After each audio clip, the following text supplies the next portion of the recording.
We have gathered here to discuss a question which is of official importance to our future. No single program more intimately affects so many millions of our people than land reform.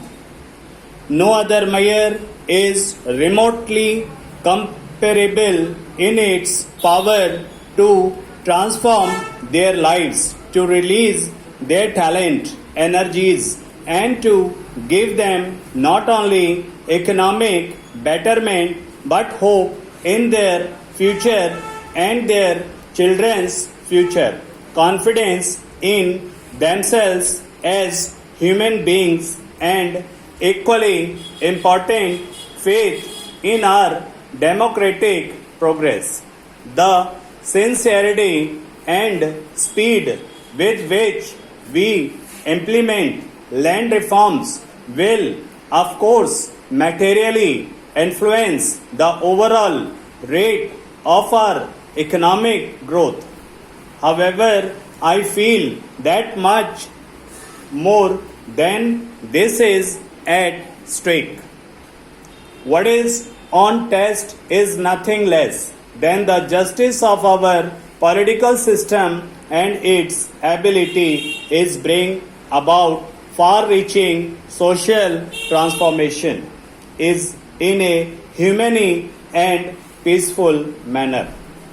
Recent technological developments and the spread of the high-yielding varieties program have increased inequalities of income in the countryside and has produced even greater disparity between landowners and tenants. It would be a complete misreading of the situation to think that the productive gain of the new technology have rendered land reforms less urgent. In my letter to the Chief Ministers to which Honorable Member referred, I mentioned how small cultivators have been left behind. Most of these problems have already been mentioned, but I think I will repeat some of them.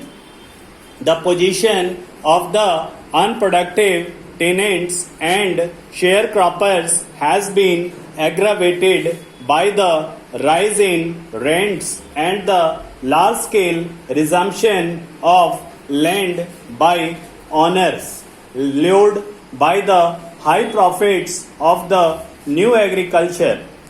In the long run, the very foundations of agricultural development will be undermined if millions of tenants and sharecroppers are denied security of tenure in the land they cultivate.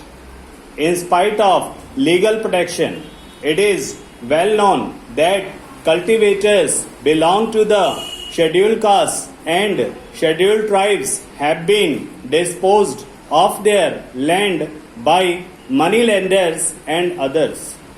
Tenants have been downgraded to the status of sharecroppers and sharecroppers reduced to the position of landless laborers. And this has produced a growing current of discontent in the countryside, which has occasionally erupted into violence. These are dangerous change. Certain constitutional amendments which the Honorable Member has mentioned were carried through to reduce irrigation litigation, but problems are still there. I know that all of you are as deeply concerned about these developments as we are at the center. But the conclusion which we must draw from them is that land reforms have become more urgent than ever before, and that an active, progressive land policy must be a vital part of our socio-economic development policy. I do not wish to belittle the importance of what has been achieved so far, such as the abolition of the intermediaries. However, we must honestly face the fact of the pace of agrarian reforms has been disappointingly slow and has not fulfilled the expectations of our people. Many of our laws are themselves defective. For example, the ceiling on land in states are held in with so many relaxations and qualifications that they have invited evasions. Others have so much lacuna that they have resulted in prolonged litigations. The machinery for their enforcement has been far from adequate. The illiteracy and ignorance of most tenants and dual role of many owners of being both landlords and moneylenders has made it difficult for tenants to insist on their rights. In the assessment of imperial observers, the enforcement machinery itself has tended to be biased in favor of the landlords. No program of land reforms can be successful if it does not take these facts into account and devise measures by which they can be overcome.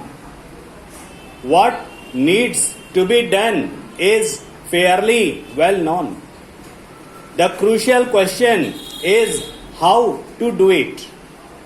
All of you have given and are giving thought to this matter.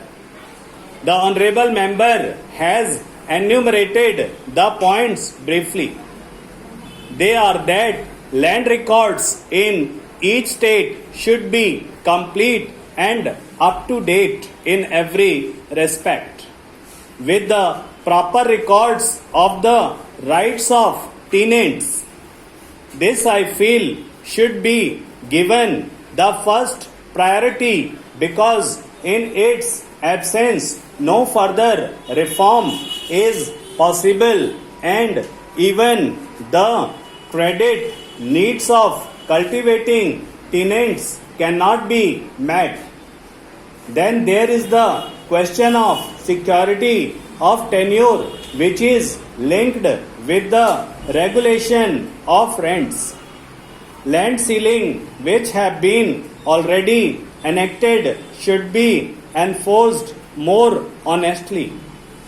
Restrictions should be placed on the alienation of land belonging to the members of the scheduled caste and the scheduled tribes. Holdings should be consolidated within a specified period of time.